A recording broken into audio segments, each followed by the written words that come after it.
This is the Rimac Alright, Nevara back with a new R. reaction They video, say it's the and we're world's going to take a look at fastest the accelerating new road car. Rimac Nevara So R, to try that, which is an here's a insane test car. you've never seen And before. you know, I usually do wheel weekly videos, and this will probably come up in one of them, but sometimes it's cool to actually see the car in action.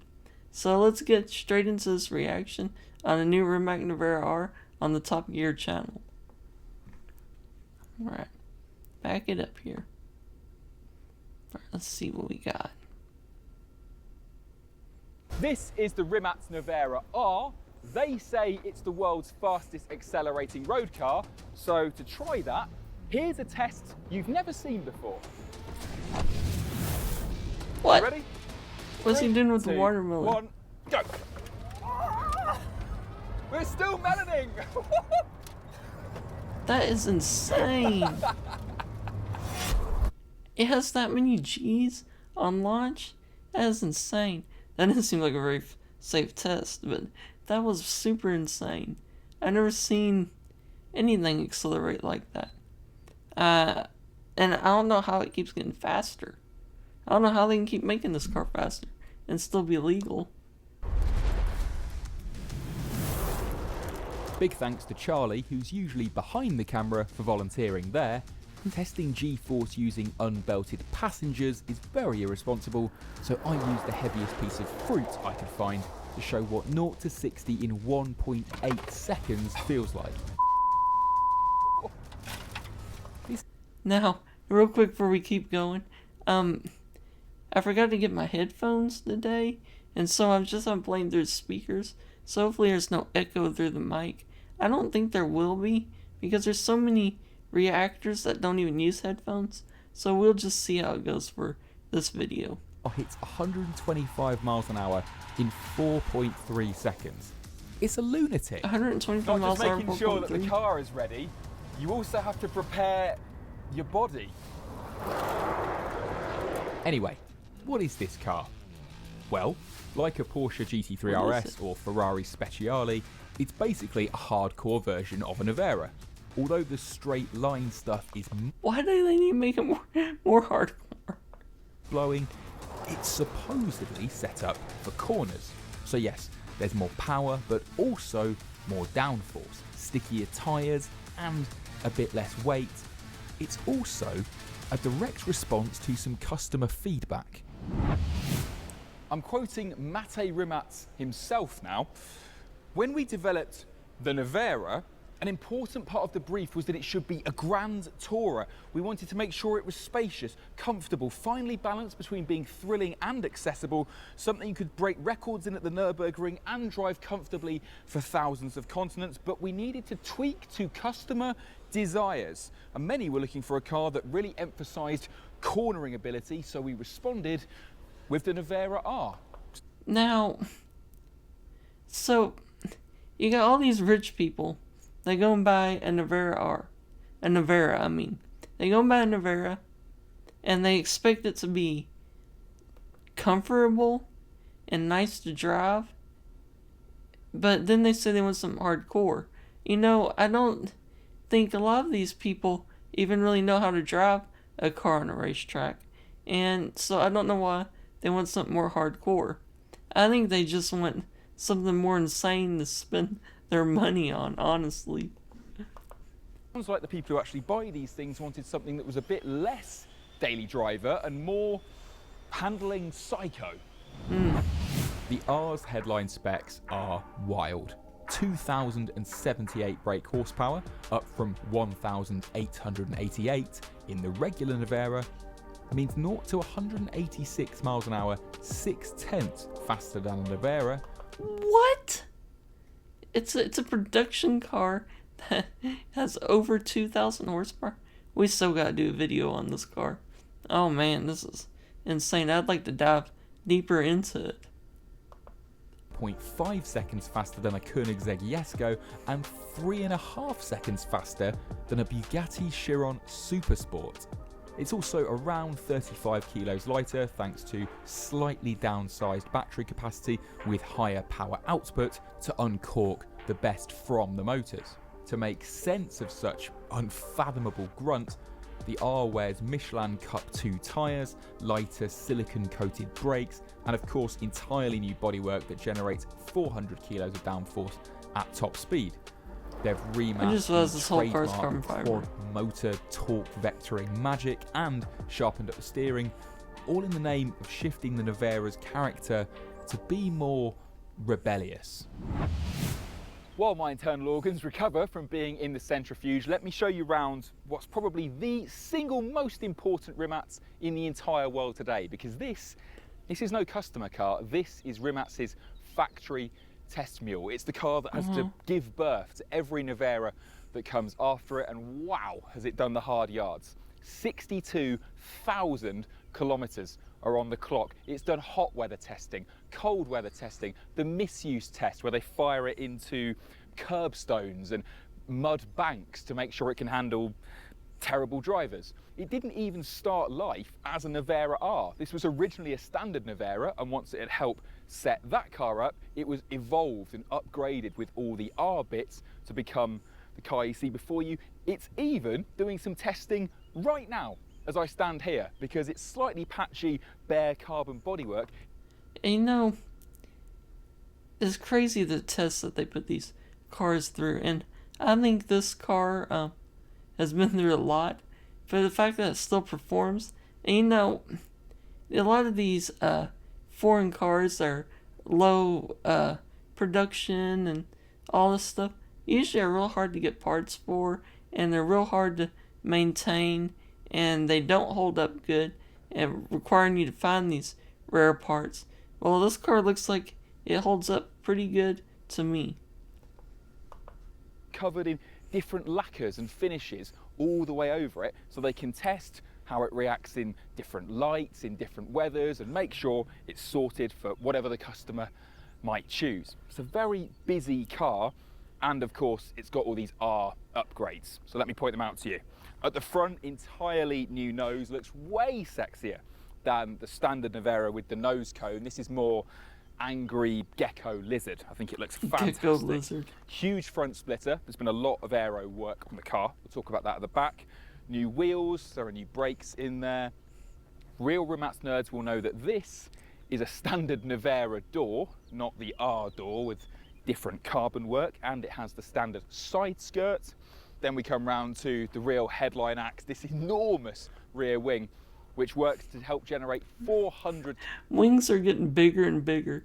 I mean, I could pack an entire gourmet 3-course meal on that spoiler and be perfectly fine. It's insane how big they're getting. And the amount of downforce these cars are making. I don't see how the suspension and the power and everything keeps up. ...of downforce, and yet the whole car is more aerodynamically efficient than the standard Nevera, which is, well, magic really. Maybe Adrian Newey can explain it. So have you spotted all the little 3 Easter eggs all over the car? No? Well, Rimac is obsessed with the number 3 and thinks it's a magic number because it uses 3-phase electric motors. Yeah, it's that geeky. So there's little nods to the number 3 over the car. Wheels, triple maybe? supports for the rear wing. Yep. The 3 status lights. Okay. In the side flank, the doubled 3-spoke wheels. Yes. And there are 3 little finlets in the tear ducts. It's too geeky. Who's gonna notice the 3 little things in the headlights? Let's get inside. Let's see how this ultimate high mileage Rimac is wearing in here.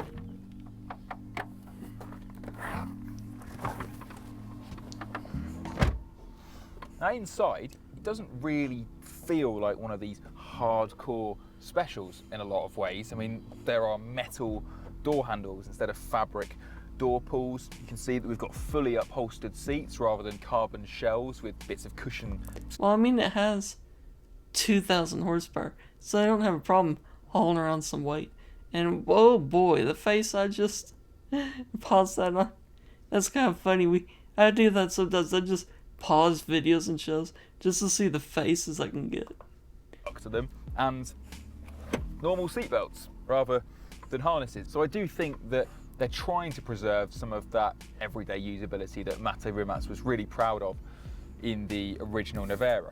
But what's really charming in here is just how it's a bit worn out, rough around the edges, frankly. There's a big chunk missing out of this seat here where one of the electricians dropped their soldering iron.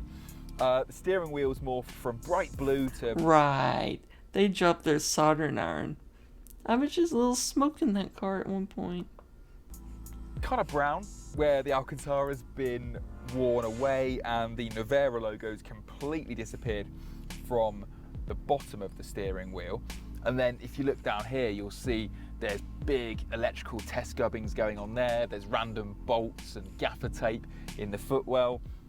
This is kind of a black box recorder, basically. Hit that button and you can record an incident or something the engineers aren't happy with and then look at it in the data later on. I wonder if you which is kinda recorded clever. it. But actually, in all other respects, it's a very well-behaved car inside. There are no glitches, the touchscreen's working snappily. Been in the car 6-7 hours now. No trim is buzzing or rattling or falling off. Even the USB ports work, and they've been charging my... You know, I wonder where Top Gear gets these cars from.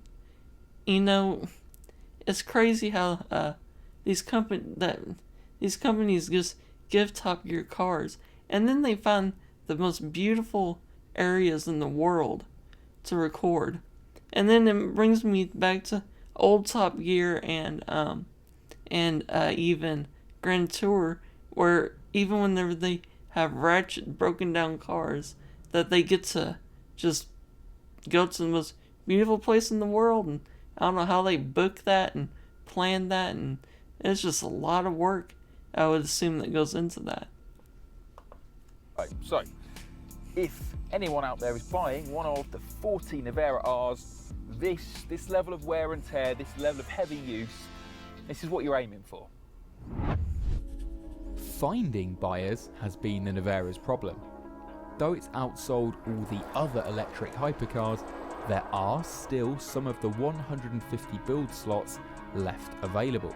And Mate Rimac has hinted his next hypercar might not be all electric because fantastical engines appeal more to collectors than ultimate speed does.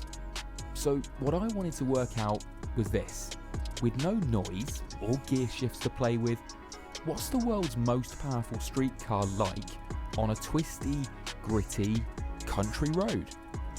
I've never driven Is it anything fun to that drive? forces you to completely rethink your approach to driving, because it's all to do with your reaction speed. This car is just so much faster than the signals going from my brain to my foot to say, whoa, this is getting a bit grown up, shall we lift off now? And the time it takes me to think that and come off the gas, it's gone 5 football pitches. I'll tell you what though, for a supposedly more hardcore limited edition special, it doesn't... I'm sorry, I just have a lot to say in this video. You know, I haven't been able to understand cars lately. So, they'll give you 2,000 horsepower to just a regular driver to use on the road. Granted, these drivers are rich and probably have the money to buy a car like this, but at the end of the day, they're not a race car driver. And so they're getting 2,000 horsepower cars to use on the public road where there's other people and stuff. And it's just dangerous. But when you go to the racetrack, there's a lot of regulations. Cars can only go fast. They have to have so many safety measures. But then they just give regular people these cars. And they wonder why massive accidents happen and why people don't do right in these cars. They're not a race car driver. They can't handle the car. And like he said, your brain signals and stuff are not fast enough.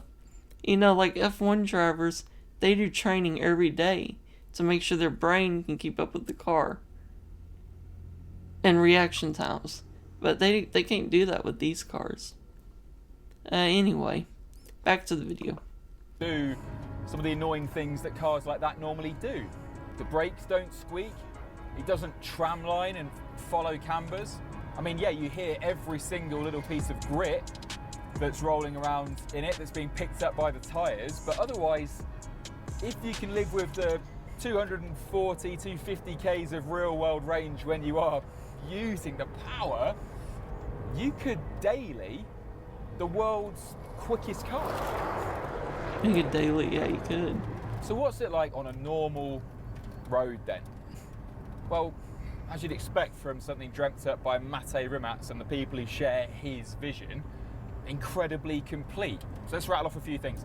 This is the stiffest, strongest feeling car I've ever driven. I know it's made out of all carbon, but it feels like it's been carved out of all rock, like Croatian granite or something. It is so stiff. 70,000 Newton meters per degree of torsional rigidity, which just means it's race car strong. And then that allows them to be so sophisticated with the suspension, the damping, the rebound rates.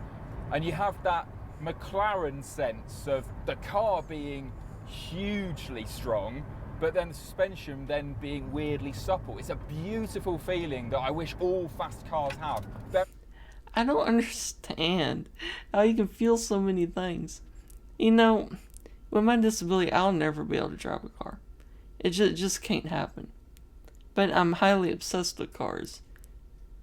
And I don't understand how they can feel and figure out so much stuff. I mean, I ride in a 30-year-old Volkswagen Mustang, and that's like our project car. And, you know, I don't notice all this, and then like I ride in a van everywhere because of my power chair. And so I don't get the feel of a lot of cars and stuff, so I just don't understand. It's kind of like even these chefs and stuff. They have their palate they talk about, and they can taste all these intricate little details. And I just don't know. I don't know how they manage that. Anyway, it's blown my mind. It was a good idea to watch this video. Yeah, it definitely was. If you do, this definitely does.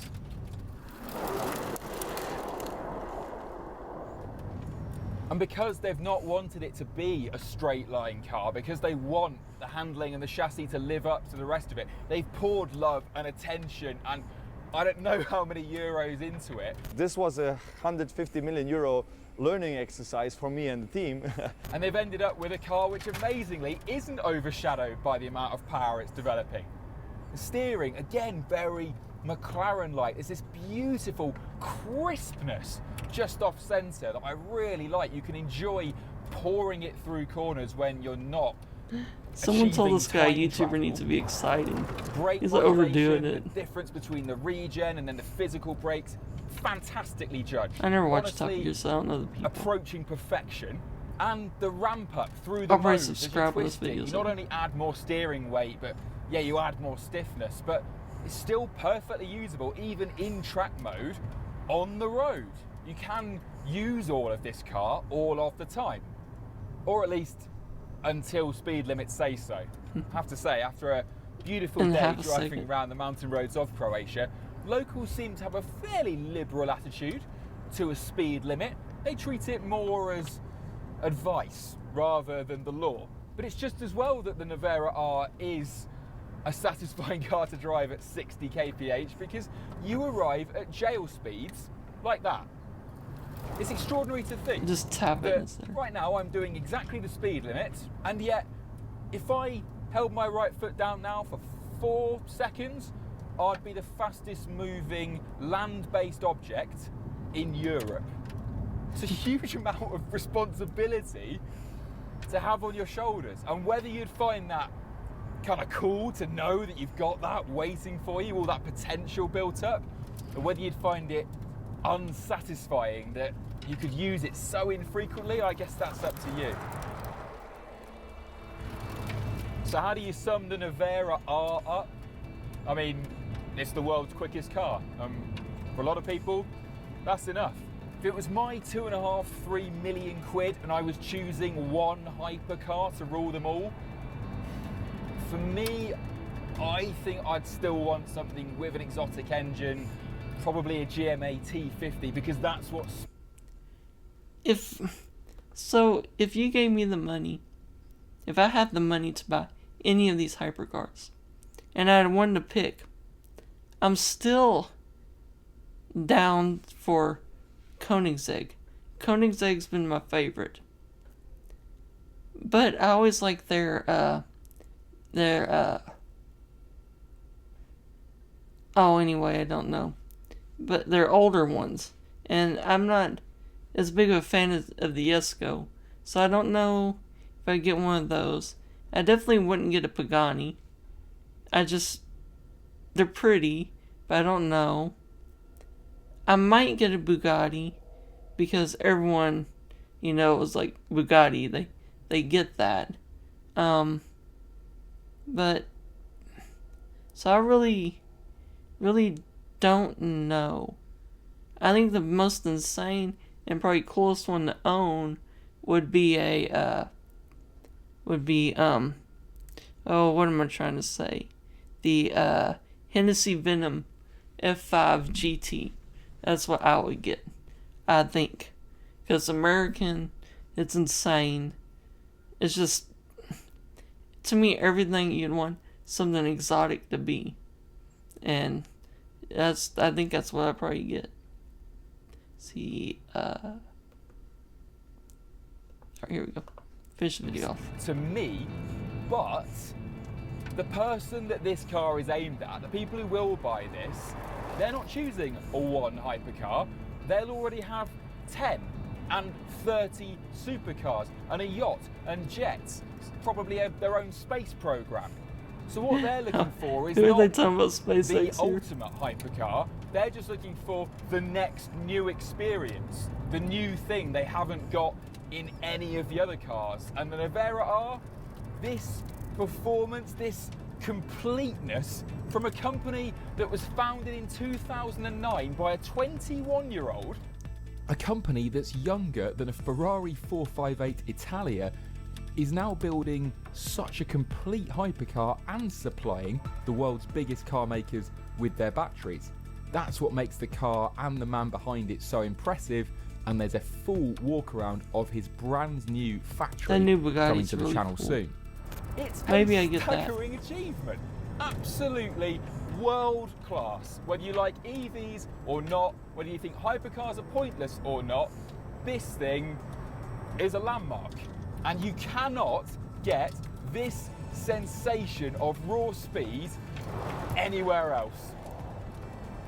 I know we live in a screwed up world where there's weirdly more of a market for 2 million or 20 million euro cars than there's a market for 20,000 euro cars, but I want a Rimac Elise. I want Rimac's answer to the Porsche Cayman. I want this sense of engineering integrity in a car that doesn't have a 4-figure power output. I think it would be tremendous. And you'd have space in the boot for more than one watermelon. Anyway, that was a pretty good video right there. I'm glad I watched it and glad we reacted to it together because there's a lot to unpack for a car that's insane. But anyway, that's it for this reaction video. In the words of my inspiration for these videos, Black Pegasus, this is not a substitute for the original content. So go to Top Gear, watch their videos and stuff, because without their videos, I don't have anything to react to. And also, there's a lot of talking over it. If you really want to see the video at its core and really listen to what he has to say, go watch the original video. But that's it. Like as I said, if you enjoyed this video, please subscribe to my YouTube channel and like more of my videos. I got that all wrong. Anyway, I will let you go, and I will see you next time.